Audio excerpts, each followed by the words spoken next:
ayisekhona iy'nsizwa indoda emateteni. Ibrahim Traoré. Ibrahim Traoré is truly Africa's favorite president. And the reason for that is because he is implementing all the things that each and every African wants to see in their country. He's prioritizing his people. He's making sure he's giving them support financially, in equipment, making sure the economy is growing, having refined products within the country, all in 2 years. He's invested recently in a tomato production plant, which means that not only farmers have support of seeds and equipment, but also they can then take these tomatoes or products, raw products, process them within the country and resell them, which works even better for the people of the country because it's at low cost, because they're not important. Because what would usually happen is that we have raw materials in Africa. So Africa has the raw material, we ship it abroad, they refine it or process it, and then we buy it back as a finished product, and then it becomes more expensive for us. Dangote is another one who's giving the West sleepless nights because he built a refinery in Nigeria. So now they are not just exporting raw material of crude oil, having it refined and rebuying it. Let me tell you, it's one hell of a refinery. So now petroleum is becoming cheaper for the people in the West, the whole West region of Africa. Abalad. These are just some of the reasons why Abu Macron are angry at us, Africans, or especially the Sahel region.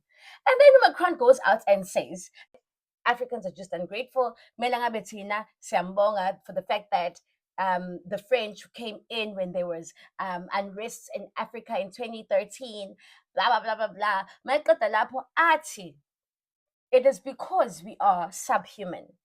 Athi akekho umuntu ophilayo angayenza lento. Ha, esho kubani yena? Athi Ibrahim Traoré ukhuluma nobani? Usho kubani? Uthi thina sibonge nina for everything you've done. Not only that, let me tell you. So Burkina Faso asked France to leave, all of their troops to leave. They pretended to leave, but uniform. Now they are sitting in the embassy without uniform, but they haven't really left. So Ibrahim Traoré calls them out to say, you out here telling us to be grateful, and you're the one who doesn't want to leave our country. I mean, now you are reorganizing your troops and calling it other names, and I know what you're up to. Get out my house. Pumagwami. Futhi, you busy calling us names. Mawubuka lo, ubuka wena, ubuka mina, ubani ofana nalo. Our athletes were exposed to bedbugs in your first world country when you hosted us for the Paris Olympics. And you have the audacity to call us a third world. You have the audacity to call us ungrateful when we were there during your wars and we fought in your wars and we lost people. And you gunned them down when they asked to be compensated for their contribution, and you're calling us ungrateful? Macron. Sometimes I was like, actually, there's so many other things that need to be sorted, just like these barista wigs that were implemented by people that had power in the past. So Ama lawyers and Ama judge would walk around to flex their muscle of authority. He's like, cut, cut, cut, cut, cut. Let's leave all of these things out of our countries. Let's not follow